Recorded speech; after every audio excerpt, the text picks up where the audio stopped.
Hello everyone and welcome back to today's showcase on Dark Souls 3. So crooks, they're not very smart, are they? Most of them are a bit dull. But sometimes you get a smart one out there, where he's holding a knife and he's like, damn, I wish my knife could do a little bit better. But if I carry a sword, it's more obvious. Wait a minute, I can carry two knives! So the premise of the dual knife was born. To give them a fancy name, I guess they've named after the people who wield them. The Brigand Twindaggers. Pretty much that's all to be said, they're bandit knives. They're a little funny and a little fancy looking, because bandits don't usually have fancy blades, they usually pawn them. Usually reserved for, more basic knives, but these description of these weapons read, these daggers are the preferred weapons of brigands of a distant land. Well, I don't know why, but it could be here, doesn't have to be distant. When two-handed, the wielder holds onto a blade in each hand. You don't say.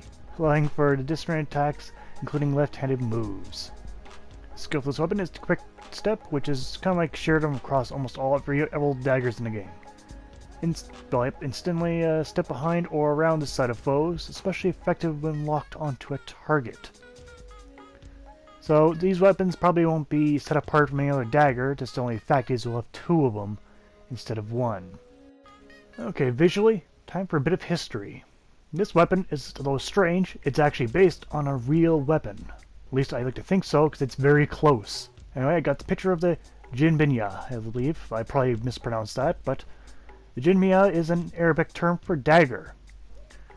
Now, these aren't usually normally weapons. They're usually accessories. They're usually in the area of the Najal in Saudi Arabia and Yemen.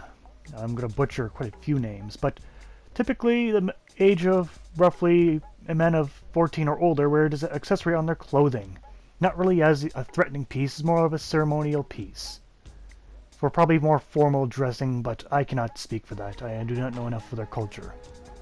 But yes, most daggers do not have a bent angle on the end of their blade. You see these on swords, because swords have the whift and swing, and it actually increases the cutting angle.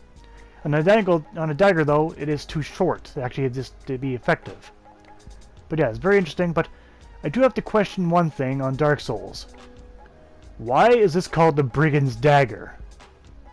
When this is it's designed after a ceremonial piece. At least I think they designed it. It's too damn close to say it's not. It's a pretty distinctive dagger. There's no other dagger that looks like it, at least not that I've found.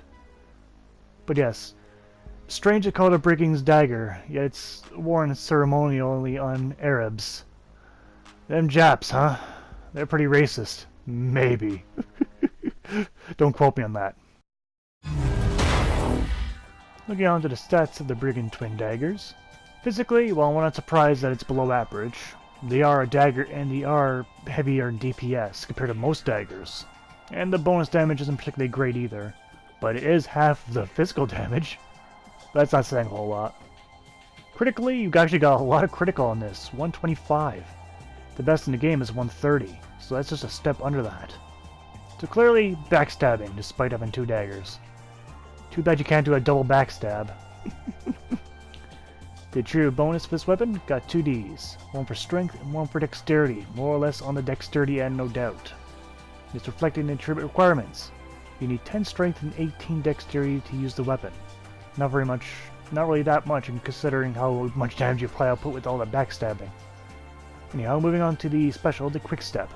Sure, it costs almost all daggers. Costs very little to use, and is meant to use in repetition.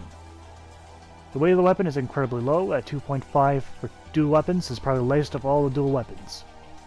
So all in all, pretty much what we expected from a dagger. Let's hope it does better in the performance in terms of numbers.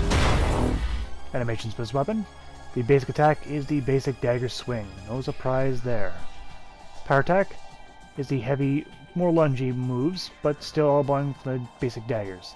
Then you have the two-handed version, unique to this weapon only. Very quick, very quick. Dodging attacks, the basic attack, you got a quick jab. And the power attack is a heavy swipe. And then you have the two-handed version, which uses both weapons. Neat. Now you also have the quick step. No surprise, no difference here across all the daggers and any other weapon that uses it. And the sprint attack is a heavy swipe. This weapon is upgraded with Titanite shards, and you get a little bit of upgrade for every level. Not a whole big upgrade, mind you, it's a small one. Only getting 7 points for the basic physical, and only getting 6 to 7 for the bonus. So yeah, it's not very great in terms of overall damage increase, and the Achievement bonuses did not change whatsoever during the upgrade. So rather mediocre upgrade there. Alright, performance time. Time for backstabbing. Maybe.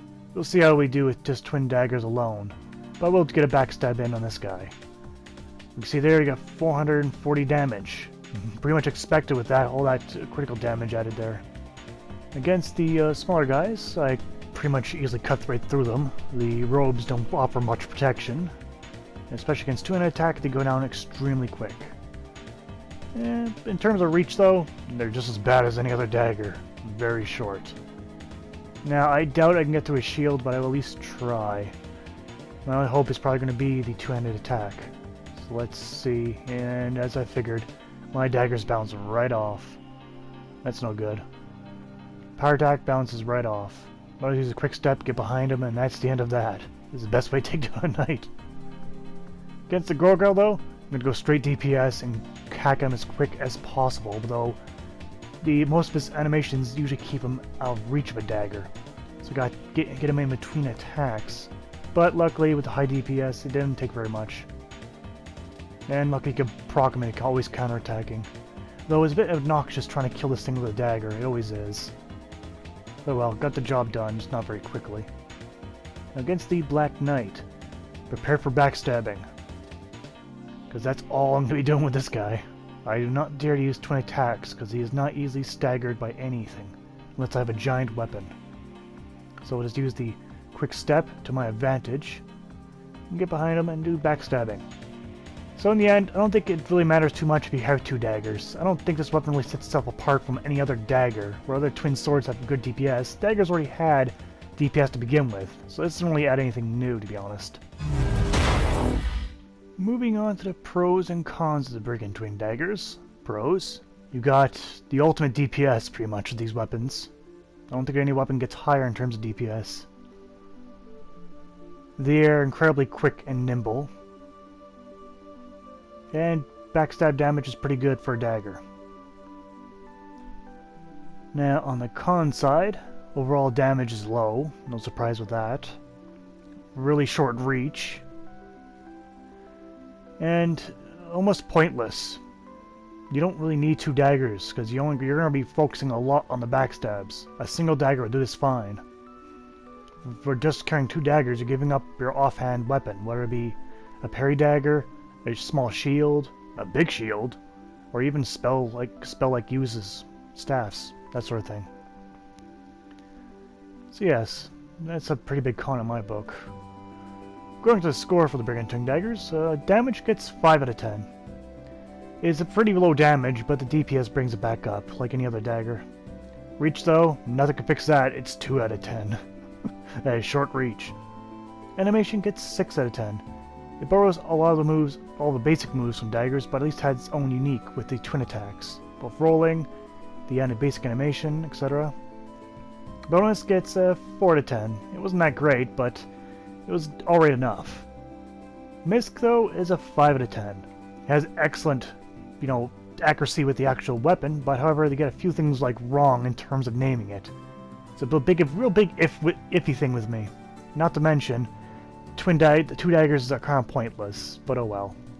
So in total, the Brigand Twindagger gets 22 out of 50, which is classified as bad. Because to be honest, you don't need two daggers. One will get the job just as fine as any of these ones will do. It's just useless carrying two of them. There are perks in real life in a knife fight to have two knives, but in Dark Souls, you don't need two knives. One will get the job done. Easily. In real life, you could throw one, and then proceed to gank your opponent repeatedly. But oh well. It's been alright, but it just doesn't hold up. It's just the functionality of the weapon just doesn't really fit the game too well. So twin weapons are awesome, just not these twin weapons. But hey, that's my opinion. And that's been Showcase for today. I thank everyone here for watching, and everyone take care out there. See you next time.